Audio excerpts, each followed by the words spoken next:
샬롬. 듣는 말씀 들린 말씀 패스터 샤입니다. 오늘 말씀은 열왕기상 19장 말씀이고 5절과 6절을 읽겠습니다. 그런 다음에 그는 로뎀나무 아래서 누워 잠이 들었는데 그때에 한 천사가 일어나서 먹으라고 하면서 그를 깨웠다.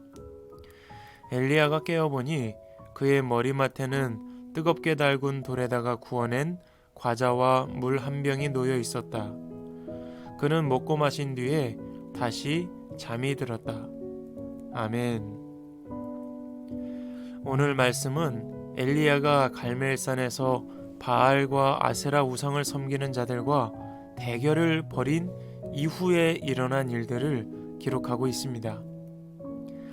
지난 말씀에 엘리야가 바알과 아세라 선지자를 갈멜산으로 불러 모으고 참 신이 누구인지를 밝혀보자는 제안을 하였고 이것을 받아들여 각자 제단을 쌓고 각자의 신에게 불을 내려달라고 부르짖었습니다. 엘리야는 하나님께 부르짖었고 바알과 아세라를 섬기는 예언자들은 그들의 신에게 부르짖었습니다. 그러나 죽은 신은 아무 말이 없었죠.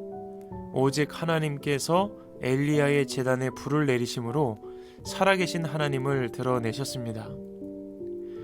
이후에 엘리야와 백성들은 거짓 신을 섬기게 했던 바알과 아세라 예언자들을 모조리 죽입니다. 아합 왕은 이 일을 자신의 아내인 이세벨에게 그대로 전해줍니다. 이 이야기를 들은 이세벨은 엘리야에게 심부름꾼을 보내 내일까지 내가 너를 죽이겠다고 선전포고를 하죠. 그래서 엘리야가 두려워하며 이스라엘의 땅끝 브엘세바로 도망을 가고 거기서 더 내려가 광야로 들어갑니다. 꽤 먼 거리를 단시간에 급히 내려간 것이죠. 아마 굉장히 피곤하고 불안했을 것입니다. 그러다 광야에서 로뎀 나무를 발견하게 되고 나무 그늘 아래에서 하나님께 기도합니다. 로뎀 나무는 광야에서 유일하게 그늘을 만들어주는 역할을 했습니다. 유일한 쉼터죠. 아무튼 엘리야는 너무 힘들어 죽기를 간청하며 기도했습니다. 이제 내 생명을 거두어 가 달라고 호소하죠. 얼마나 힘들었으면 그랬을까요? 그도 그럴 것이 분명 엘리야는 하나님의 말씀에 순종하여 아합 왕에게 비를 내리지 않겠다는 하나님의 뜻을 전달했고 그렇게 3년 동안 피난 생활을 하게 됩니다. 3년 동안 피해 다니다가 이제 갈멜산에서 바알과 아세라 예언자들과 대결을 벌이게 되고 온 이스라엘 백성들이 하나님만이 살아계신 신심을 두 눈으로 보고 들었음에도 변화는 없었습니다. 사람들은 계속 우상을 숭배했고 아합과 이세벨도 변화 없이 자신을 죽이려 하죠. 아무것도 바뀌지 않고 오히려 생명을 잃을 위기 상황에 처하니 그동안 내가 한 것이 무엇일까? 허무함과 절망이 엘리야의 마음을 사로잡았을 것입니다. 현타가 온 것이죠. 몸도 마음도 많이 지쳤습니다. 그리고 무엇보다 엘리야는 혼자라고 느꼈던 것 같습니다.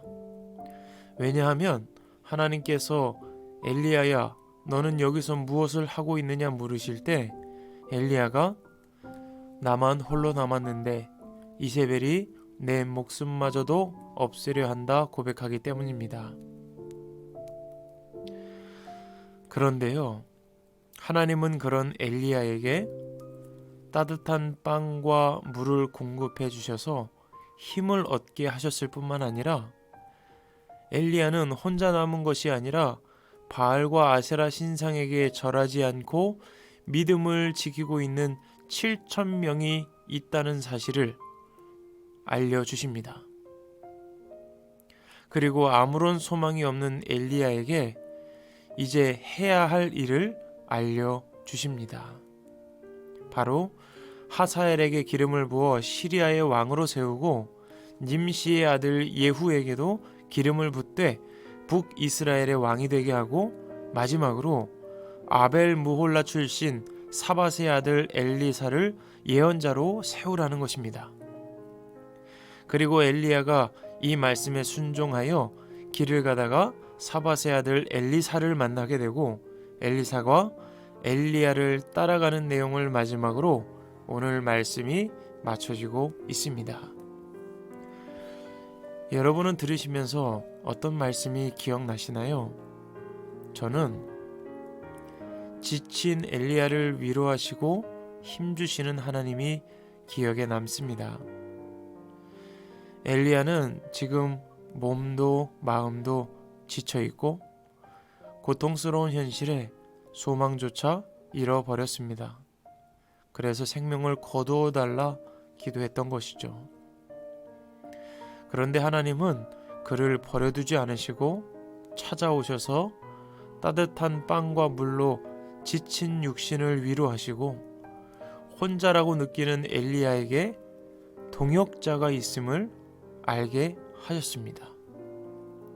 그리고 절망하고 있을 때 사명을 주심으로 소망을 품게 하셨습니다. 하나님은 우리의 형편을 아시고 위로하시고 힘주시려고 동역자를 붙여주기도 하시고 물질을 채우기도 하시고 사명을 깨닫게도 하십니다. 그래서 저는 우리를 위로하시는 하나님 참 감사합니다 고백하게 되었습니다. 하나님은 우리에게 힘 주시려고 애쓰시는 분이십니다. 절망 가운데 소망을 발견하게 하시고 외로울 때 우리를 꼭 안아주시는 분이십니다. 여러분, 오늘도 힘내십시오. 우리를 위로하시는 하나님의 은혜가 우리 안에 풍성히 넘치고 있습니다. 그 위로하심으로 새 힘을 얻어 승리하는 복된 하루가 되시길 간절히 소망합니다.